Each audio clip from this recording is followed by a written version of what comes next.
Welcome to Behind the Surface, Seeing Beyond What the Eyes See. We are both practicing clairvoyance. Our strengths are in clairvoyance and claircognizance, the ability to see and know. We both perform clairvoyant readings and teach in this arena, guiding folks to tap into their own inner knowledge. Through our exploration in this arena, we have become privy to a different level of understanding by tapping into universal knowledge. Our podcast is supposed to be thought-provoking, not a debate. Nothing we ever say is fixed or final. It's theoretical. In this episode, we're going to talk about past lives and spiritual contracts. I really don't believe in past lives for now. I believe everything is simultaneous and our consciousness is right here, right now. But that's a topic for another podcast. Yeah. Have you ever wondered why you're in the family you're in? So as a result of being a clairvoyant, you know, we find things in our readings. And at this point, I have an understanding that we have various contracts that we've made with our families and the people around us. Yeah, and everyone we interact with, really. Right? Absolutely. We're contracted to experience things. And these contracts are made before we come into this planet, before we're born. We've created these contracts.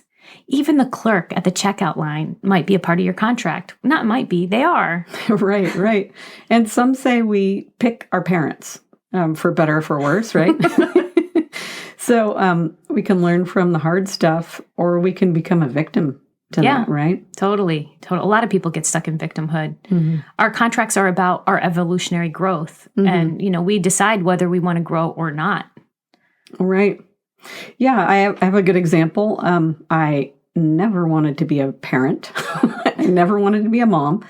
And I have a child now that I adopted when I was 53 years old, and he was 3 years old. But I always knew that I had a baby boy being flying around me. I knew too. I remember telling you, remember? Yes. I think we were at our friend Angela's daughter's birthday, and I was like, you're going to be a mother. I'm telling this to you when you were, 49? Yeah, you say things to me all the time, and I'm like, oh, okay. I don't know what you're talking about, but whatever. But anyway, so he and I have a contract together, and so even my brother has a contract with this little baby being. He's the father. He's considered his father. Uncle father, yes. Auntie mother. Right. And even my mom's friend who passed away, right? Who passed away is part of this whole contract because I inherited her estate, including her house and everything in it. And we're all growing. We're all incubating. And I even think that some of the things that we are doing now are kind of an extension of the things that were part of Bonnie's contract. We're kind of living out some of her dreams. Oh, that's interesting, Alice. I never looked at your situation like that. Yeah. You know, sometimes we'll come into this planet just to die as a baby. That's a hard pill to swallow, isn't it? Mm-hmm. I mean, I can't think of anything worse than losing a small baby or child. But it's a contract from the perspective that we're sitting at here. This contract is for the growth of everyone around them. Perhaps that mother, after the loss of her child, creates an organization for the disease that her child had and ends up saving thousands of lives. Right. I mean, there's endless reasons. Mm-hmm. It's, again, a really hard one to swallow, and especially for someone who may have lost a child who's listening.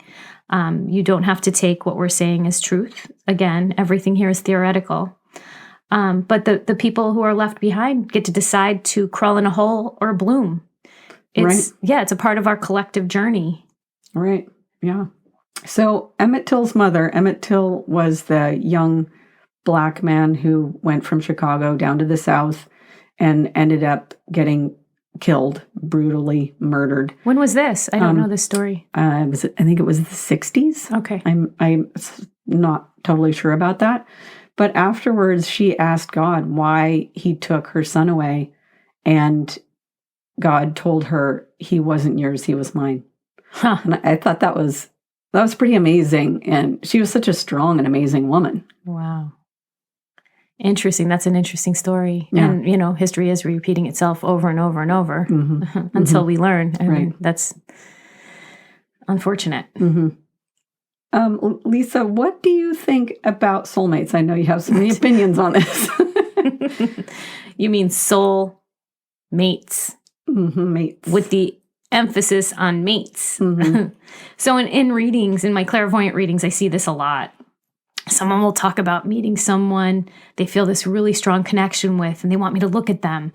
They'll say, oh, this person and I have such a strong connection. We finish each other's sentences. We have so many coincidences. And they say, I think I found my soulmate. Well, you did.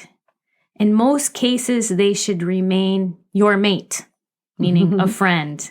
Or maybe, it's really just a good rule of thumb to wait and see why this person's in your life. But unfortunately, where we're at now, most people charge in because they feel a connection and it goes right to sexuality. It just does. It just does. And I mean, even to some degree, it happens to me as well, but now I step back.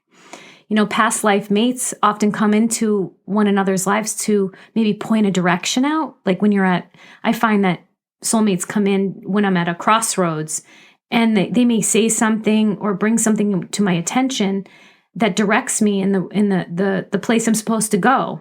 So it's really just best not to force a relationship into a concept of what you think it should be, and rather just allow. But that's tough. It's tough. I think it gets easier when you get older. I have this friend who said when she turned 50, she said, oh, I'm so glad my hormones aren't picking my relationships for me anymore. Well, I think it's super important just to pay attention and not to jump in, because when you jump into those relationships, usually they tragically end because that's not what they were for. Well, yeah, you learn something, but you'll kind of learn the hard way. Right. I mean, maybe you were in a past life and you died falling off Machu Picchu, and all of a sudden, you meet someone who comes into your life and wants to hike Machu Picchu with you, and they came in just to help you overcome a fear. That's one example. Or maybe you've been cheated on in a past life, and you made a contract with that same person to come back in to witness them being cheated on. These are perfect examples of experiences that are done for you, not to you. The universe puts horrific things in our path for us to learn. The idea is to learn not to stay in victimhood. Right. No, yeah, that's true. One thing I love about looking at past lives when we're doing clairvoyant readings is getting to see kind of how they flip back and forth. So someone might be a woman in this past life and a man in another, and you get to see the same things play out until they learn the lesson that they're supposed to be learning. I absolutely agree. We've been everything. We've been every race, every ethnicity. We've been the oppressor, the oppressed. We've been imprisoned. We've been the person who imprisons. Yeah. So it's interesting to be in that state of neutrality and see all of these things and these aspects of ourselves. And sometimes we look at multiple past lives and you just see the same thing over and over repackaged. Yes. It's really, really gratifying to release those past lives. Yeah. Yep. Move them out. Move it out to make room for something new to work on. Yeah, right. So, Lisa, when you met your husband, you thought he was your soulmate, right? Oh, he was definitely my soulmate. Definitely. When I met him, I knew immediately. I even left the establishment singing, I met my soulmate, I'm going to marry him. I was skipping down the road. Look, I was not a sing-songy gal striving for marriage, not even close to it. So to see me walking down the street whistling, I met my soulmate, I'm going to marry him, I wish I had it on video. But clearly, I was supposed to experience the things I did as a result of being married to him. Something happened in our marriage that we weren't planning for. He became disabled. As a result of his assault, it's enabled me to do the work I'm doing today, which is unbelievably gratifying for myself, and I've seen changes in people that are astonishing. So maybe it's the one for many principle, and it's sad that it's landed on our family, but it has brought me to this point to where I could do what I'm doing. And it's very common for people in this lifetime to reach a point of crisis to change. And I was one of them. Although I've had inner knowing my whole life, this forced me into rapid growth and change and put both Alice and I respectively on the path together. Right. Yeah. You know, what you're talking about is reminding me of what my friend Marge told me one time. She said, if you're not on the right track, the universe will give you a nudge. And if you don't listen, it'll give you a slap. And if you're still not listening, it's going to give you a smack. I call it the knockout. I had a knockout. You had a knockout too. I had a knockout, yeah. Marge is absolutely true. I use the same, I call it the tap, the slap, the knockout. Mm. And if you're not making changes, something will be cultivated to shake your apple cart. It's forced change. Everyone knows when things are coming.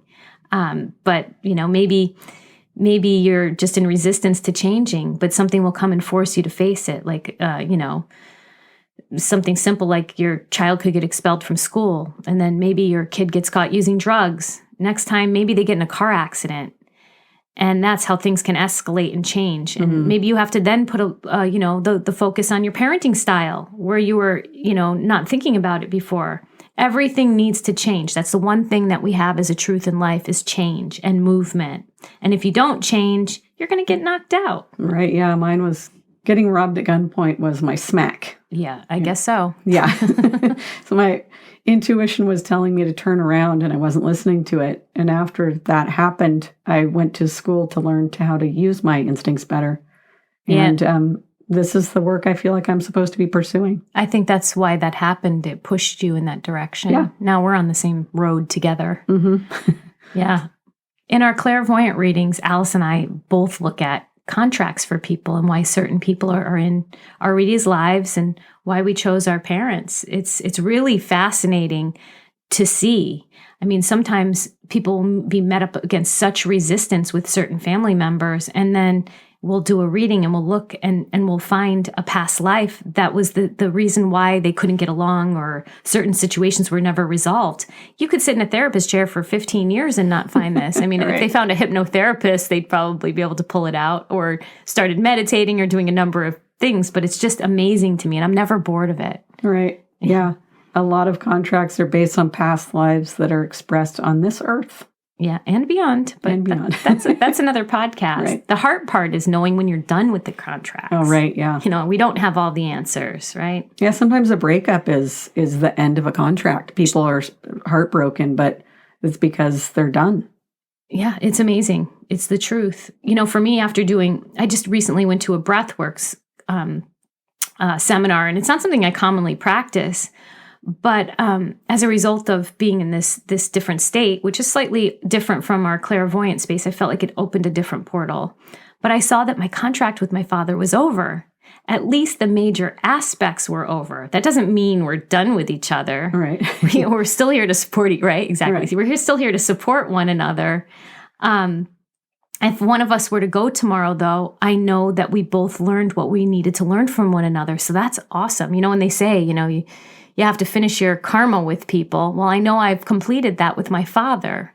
Now, with other members of my family, that's not the case, but I definitely have with my father, and that feels really good. And I was able to tell him that because our contract was so thick. And he understood what I had given him, and I understand what he's given me. Mm-hmm. So I think this is a good place to read the Rumi rumination. Oh, yeah. And this, I think, applies to emotions, but also people. So Alice, 2 days before recording this, saw this poem 2 times in a row. So that's definitely because of the nature of the work we do. We really pay attention. We have pretty acute awareness. So, of course, this wonderful poem she's going to read you was in her eyesight 2 days in a row. So I think it's definitely worth sharing. And it was validation that the topic for this podcast was the one we were supposed to do. Yeah. So it's the guest house, and many people know this. This being human is a guest house. Every morning a new arrival, a joy, a depression, a meanness. Some momentary awareness comes as an unexpected visitor. Welcome and entertain them all. Even if they are a crowd of sorrows who violently sweeps your house empty of its furniture, still treat each guest honorably. He may be clearing you out for some new delight. The dark thought, the shame, the malice, meet them all at the door laughing and invite them in. Be grateful for whoever comes, because each has been sent as a guide from beyond. We meet the same players until we work out our contracts. If I identify a contract, you bet I'm trying to complete it. Yeah. Be well. Thank you.